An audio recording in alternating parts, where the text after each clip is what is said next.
एक छोटे से शहर में एक रात खौफनाक खबर फैलती है। 21 साल की नैना की लाश एक सुनसान खेत के पास मिलती है। उसके कपड़े फटे हुए, चेहरे पर डर और दर्द के निशान। पूरा शहर गुस्से और अफसोस में डूब जाता है। लेकिन इस कहानी में असली मोड़ तब आता है जब पुलिस को नैना की डायरी मिलती है। नैना एक कॉलेज की छात्रा थी जो अपने सपनों को लेकर बड़े शहर आई थी। वह अकेली थी, लेकिन उसका एक दोस्त था, समीर, जो उसका कॉलेज का सबसे अच्छा दोस्त था। समीर हमेशा उसकी मदद करता था, उसके साथ लाइब्रेरी जाता था और उसकी हर मुश्किल आसान बनाता था। लेकिन क्या समीर सच में उसका दोस्त था? नैना की डायरी में एक अजीब बात लिखी थी, अगर कुछ हो जाए तो मेरे साथ हुआ सच समीर के बारे में सबको जरूर बताना, पर अभी नहीं, वक्त आने पर। ये लाइन पढ़कर इंस्पेक्टर काव्या का शक समीर पर जाता है। पर समीर तो नैना के मरने के बाद भी उसके लिए रो रहा था। क्या ये उसका नाटक था? काव्या समीर का पीछा करती है।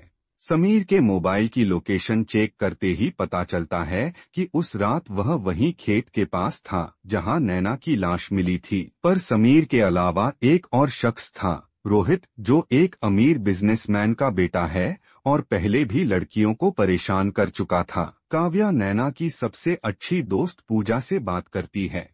पूजा बताती है कि नैना समीर से दूर रहना चाहती थी क्योंकि समीर उस पर बहुत ज्यादा हक जमाने लगा था। पूजा के शब्दों से काव्या का शक बढ़ता है, लेकिन उसे एक और चौंकाने वाली बात पता चलती है। नैना और रोहित के बीच कॉलेज पार्टी में किसी बात को लेकर झगड़ा हुआ था। काव्या एक जाल बिछाती है। समीर और रोहित को अलग अलग पूछताछ के लिए बुलाया जाता है। रोहित के पास मजबूत अलिबी था, पर समीर के जवाब उलझाने वाले थे। काव्या के दिमाग में एक सवाल आता है, क्या नैना की मौत एक साजिश का हिस्सा थी? एक दिन काव्या एक गुप्त स्रोत से सीसीटीवी फुटेज लाती है जिसमें समीर और नैना एक सुनसान जगह पर जाते दिखते हैं। उसके बाद रोहित की गाड़ी उसी जगह से गुजरती है।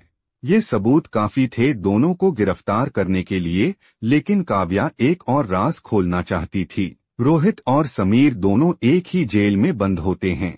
एक दिन काव्या जेल के अंदर कैमरा लगवाकर उनका सच सुनने का प्लान बनाती है।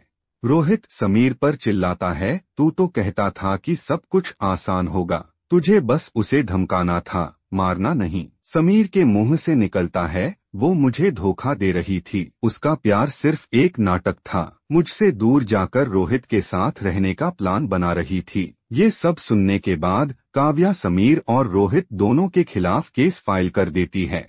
समीर की पजेसिवनेस और रोहित का गुस्सा दोनों मिलकर नैना की मौत का कारण बने थे। नैना की डायरी का आखिरी पन्ना काव्या पढ़ती है, मुझे पता है मेरे आसपास के लोग मेरे दोस्त नहीं हैं। अगर कुछ गलत होता है तो उन्हें सजा जरूर मिलेगी। मेरा इंसाफ मेरी मौत के बाद होगा। कोर्ट में समीर और रोहित दोनों को उम्र कैद की सजा होती है। काव्या नैना के परिवार से कहती है, आपकी बेटी सिर्फ एक विक्टिम नहीं थी, बल्कि एक योद्धा थी जो आज सबको एक सबक देकर गई है। शहर में लोग नैना की कहानी को एक मिसाल की तरह सुनाते हैं, जो इंसाफ के लिए लड़ी, चाहे उसकी आखिरी सांस तक ही क्यों न हो।